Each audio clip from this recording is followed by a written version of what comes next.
From vision to discovery to reality. Who would have known?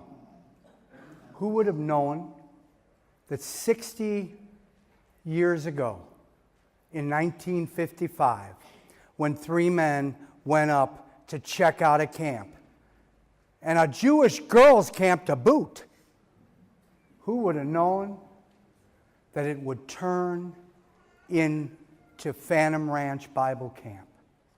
Who would have known that Phantom Ranch Bible Camp would go on to change lives the way it has for so many years? We can't even begin to imagine what it would have been like. We can't even begin to know all the lives that were changed.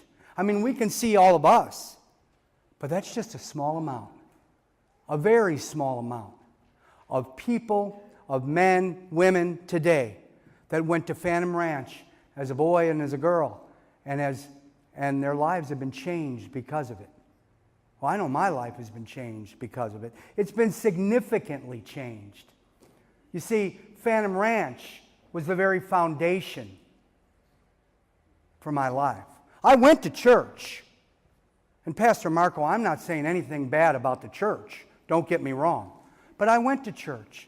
But when I got to Phantom Ranch, there was something there that really was significant about the people, about the counselors, about people that gave me attention that no one else did. Not in any similar way. I'm sure you experienced that, right? You experienced a love, just like Gladys said, a caring, hopefulness, a safety. You would go to Phantom Ranch and somehow, your cares would be gone. But yet, you'd think in a very real way that this is life-changing. Did you hear the first building? Did you hear the first building that was built? It was the chapel. Isn't that the important, significant building? I've been to that chapel many times. The chapel in the Oaks. This sign is not just wood and paint. This sign for me was a symbol. A symbol that I would walk into a place where there was good teaching, if I could understand it at that age. I mean, I understand it was teaching, but I suppose I didn't know what it was really doing for me. But I knew this: I wanted to be there. I wanted to be there. And I'd walk in that big, huge chapel, and it was packed with kids and with excitement and with counselors acting crazy, and that chapel was so significant. All that crazy stuff, so important. The songs, the up and down and all around, the messages. The chapel always seemed warm in a lot more ways than one. What about you?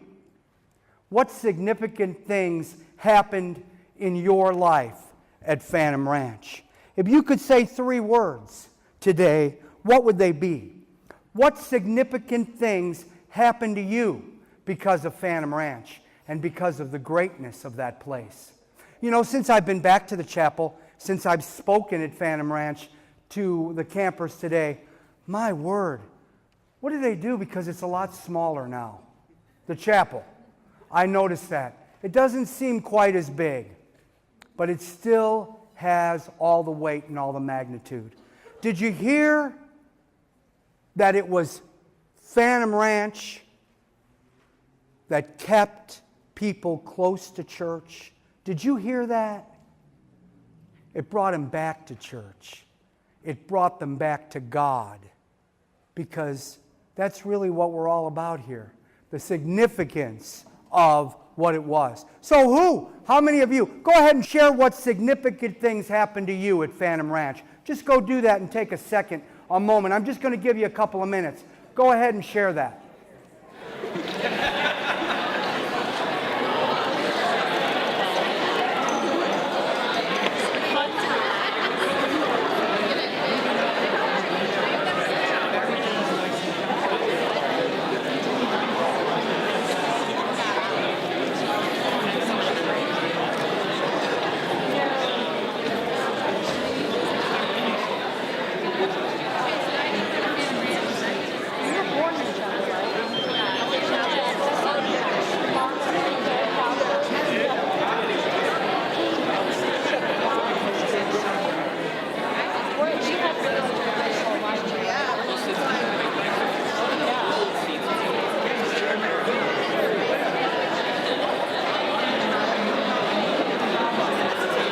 you hear some good stories around your table? Has Phantom Ranch been a significant place in your life? Right? If that's true, say yes. Absolutely. And who would have known the difference this place could have made? I can tell you no one did, except for one person, and that is God. Because it was God's plan all along to make Phantom Ranch what it is today. Isn't that right? And that's why we are significant. When I thought about what Gladys was saying, this is what I thought. I want to share this verse with you because this verse came to mind. It's from 2 Corinthians 13. Let me read the word for you. From 2 Corinthians 13, 3-4, it says, I will give you all the proof you want that Christ speaks through me. Christ is not weak when he deals with you. He is powerful among you. Although he was crucified in weakness, he now lives by the power of God. We too are weak, just as Christ was. But when we deal with you, you will be alive with him, and you will have God's power. The most significant thing that I've got from Phantom Ranch was I've realized who I was in Jesus Christ. And that made all the difference in the world. You see, I went to Phantom Ranch very weak. I am still pretty weak. And I know that sports wasn't going to do it for me because I couldn't fit in there. I knew that I couldn't hang out and get all the women. I knew that wasn't for me.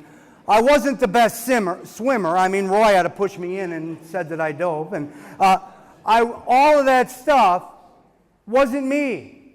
I ate, but I was proud when I won the Friendliest Rancher in 1974. That was fun.